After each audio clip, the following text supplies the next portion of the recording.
Right, stitchers, let's have a little chat about seams, shall we? Because these are really, really important, obviously, because they hold everything together. And in this month's pattern, the Kyoto robe, we're going to specifically look at French seams, but I just wanted to talk generally about seams. So what most people, when you start sewing, do for a seam is that you do your row of stitching here. I've used dark thread so you can see what I'm doing, and then you would do some form of zigzag to neaten it up. On a lot of machines you also have edging stitches, things like this, which does a triple stitch along the bottom and then does the zigzag for you. You might also have with your machine an over edge foot or an edging foot, which as you can see, it's got these two little bars. So when it does the zigzag part of this stitch here, those bars hold that stitch apart.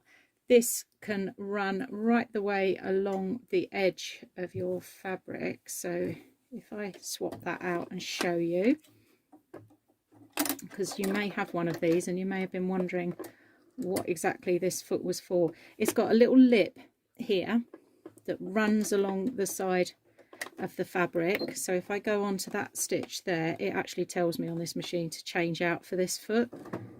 And what it's going to do is it's going to do the straight stitch at the bottom, then it's going to do the zigzag, and it's running all the way along. So it's the kind of sewing machine equivalent of an overlock stitch. So I'm not going to run all the way down there.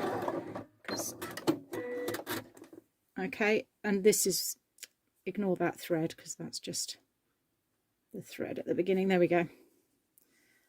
So this is the sort of finish that you got. So it's a kind of, you know, mock overlock, if you like, but it is actually a really, really strong seam. So you've got these various stitches on your machine, but one of the best and neatest seams in dressmaking, which you, if you had sewing classes at school, lucky you, because I don't think anyone gets them anymore, you may well have been taught how to do a French seam. And what you're doing with this is enclosing all of the rough edges. Okay, so it's all about, we're going to do wrong side to wrong side because we're actually going to do two seams. So that's really, really key. Your first seam is going to be wrong side to wrong side.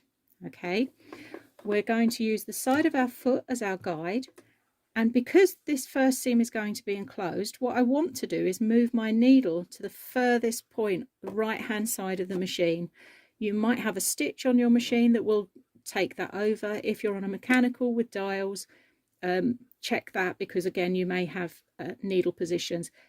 However, on the width of any machine, most machines, you should be able, if you adjust the width dial on a straight stitch, you should be able to see your needle moving. So I'm just going to put a little bit of white paper behind there. So I'm going to go back onto my straight stitch. It's starting off with the needle in the central position, but what I'm going to do is I'm going to take it all the way over to its furthest point, which is on this one is 7, which is the full swing of the needle, and you can see that where that needle was moving across. So when I now run down this edge, and again I'm lining it up with the side of my foot, I've got probably a scant 1/4 of an inch there, so not quite a whole 1/4 of an inch.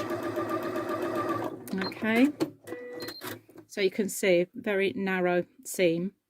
So that's the first part of our process. So we've got the needle on the right hand side, okay, but fabric is wrong side to wrong side.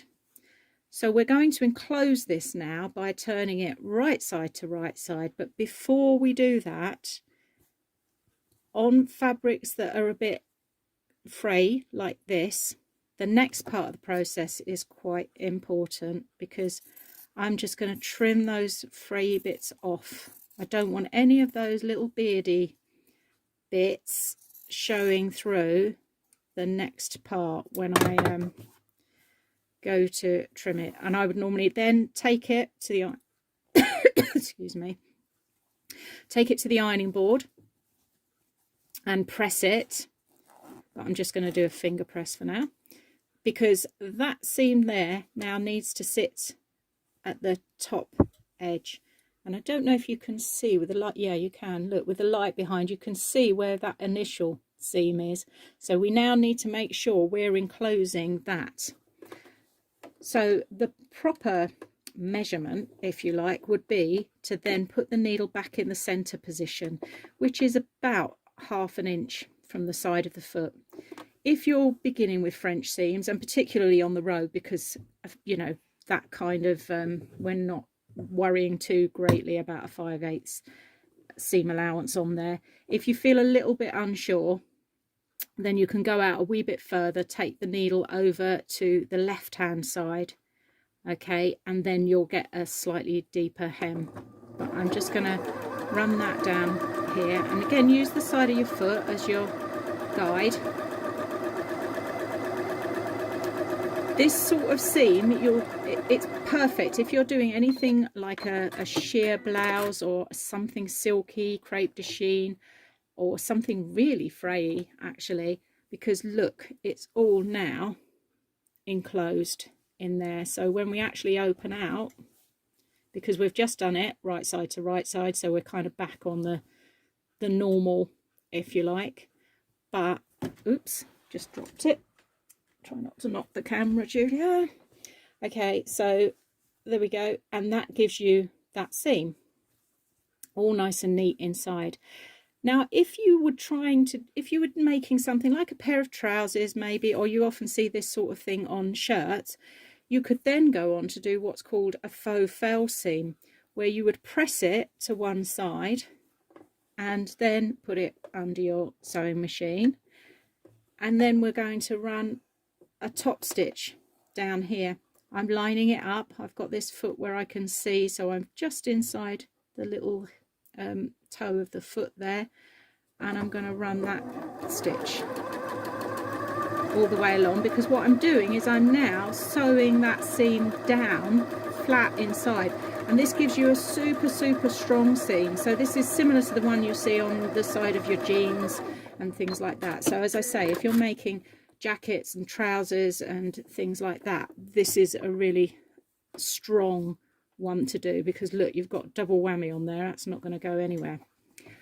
One thing that you can use to get this really straight, and I often say this for top stitching, is your blind hem foot, which is this one here, because you can see it's another one of those that's got a lip.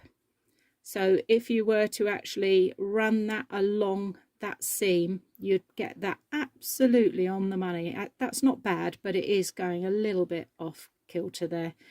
With that foot, it would have been perfectly straight. Okay, so that's the faux fell, the French seam, and I just want to show you the actual fell seam, and then you'll realise why everyone does the faux fell. Right, so like the French seam, the faux fell starts off wrong side to wrong side.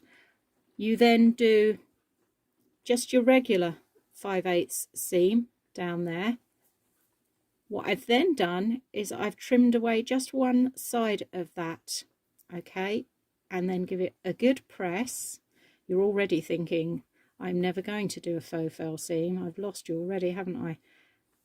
And then what happens is this top bit folds under there and in like this. Very popular with shirt makers, this one. And if your husband has in his collection, or if you have in your collection any posh shirts, so like TM Lewin or something like that, you'll see this is particularly on the shoulder seams of the yoke and things like that. You'll see this seam used, and then I'm just going to pin that. But look, you can see not dissimilar in look to the faux fell, but what it means is that you have no seam showing on the inside. Okay, so all of these seams have kind of got a purpose, if you like, and I think that's the important thing. You kind of need to know, especially in dressmaking, which seam is right for the job. So again, I'm eyeballing this, but again, that the blind hem foot would have been perfect for this job actually, but I'm not going to change that out because you can't really see what I'm sewing on that foot. So I'm just running that rather skew wiffily down the bottom there. Sorry, I was looking at the camera to make sure it's still in shot. Okay, so you can see where that's going. I mean, that is a terrible example, girls. I do apologise for that, but I was looking at the camera because I thought I was going to be out of shot. But that is the fell seam and that is the faux fell seam. So I think I know which one you'd probably be doing, to be honest.